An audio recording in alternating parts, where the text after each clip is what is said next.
Hello, everyone. My name is Stanley St. Bros, and today we're going to be talking about A Simple Heart, written by Gustave Flaubert. Now, before I go into summary analysis of this work, please remember to leave a like, subscribe, and/or comment so that the channel can continue to grow.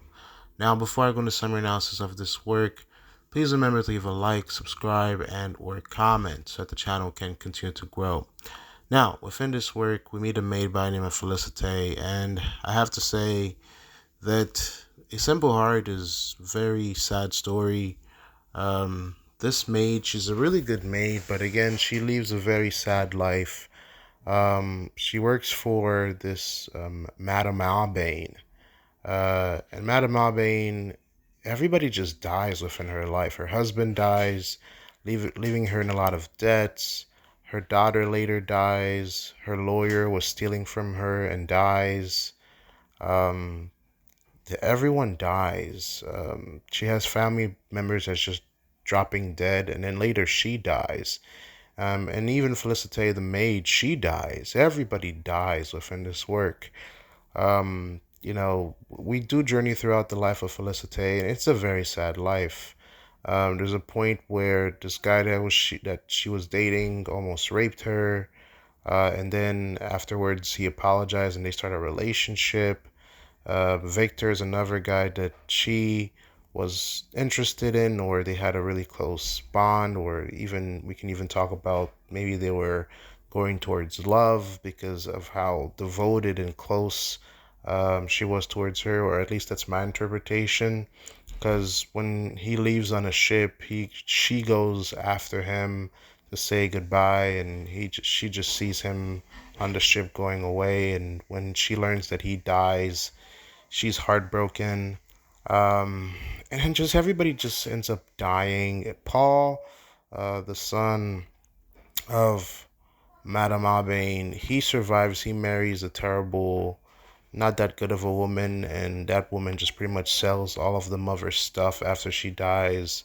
The house has several problems that they lived in. It was a good house at some point, but it just becomes a really bad house where the roof was leaking at some point. There's, Felicite, the maid, she's good with animals. She adopts a parrot at some point, and then the parrot dies, and she goes to the taxidermist and has it stuffed. And then when she's dying, she has an hallucination that the parrot allows her into heaven. The whole work is just filled with so much sadness and so much grief. And, no matter how much the people try, they always have problems and difficulties and stress. And it's very, very sad. I mean, there's moments of bliss and happiness, but the work is just filled with so much sadness. I mean, there's even a line that says within the work, like when Felicite was 25, she looked like a 40-year-old woman. To say that she just looked horrible. Well, not to say that people in their 40s look horrible, but when you're 25, you're young.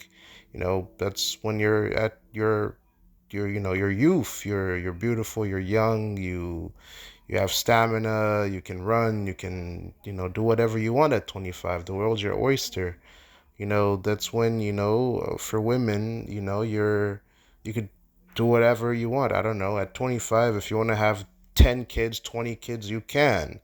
But at 40, you might want to slow down. And at 25, if you're a woman, most women would say you're at, you're the most beautiful state that you can ever be in. That could be argumentative, but this work is just, it's a downer, man. It's a downer. The whole work it is about the human condition, about, going over trials and tribulations and overcoming things. Now, Felicite, she is religious. We see her praying. She believes in Christ. She's very kind, very loving. She does demonstrate the characteristics of a Christian, an actual Christian, a good Samaritan, right? Because a real Christian, a true Christian, is someone who loves and who loves God and who loves other people. And Felicite does demonstrate these ideals, but she does live a life of suffering, a life that she's never truly falls in love with someone.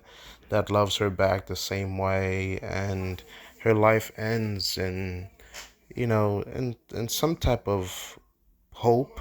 But it's really, there's a bunch of trials and tribulation, and everybody ends up dead but Paul and his horrible life. So all the characters, nobody truly gets a happy ending. It's just like life happens. In terms of deeper meaning and analysis, this work, again, a simple heart, a simple soul. The title is not super glamorous.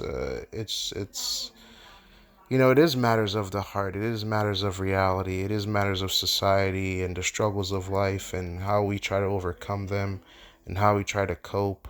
A lot of these characters, or pretty much all of these characters, they end up in horrible situations, and they try to make the best of it. Even the people you think were good, like Madame Maubain's lawyer, you think he was looking out for them, but he was stealing from Madame Maubain after her husband had died and left her in a lot of debt.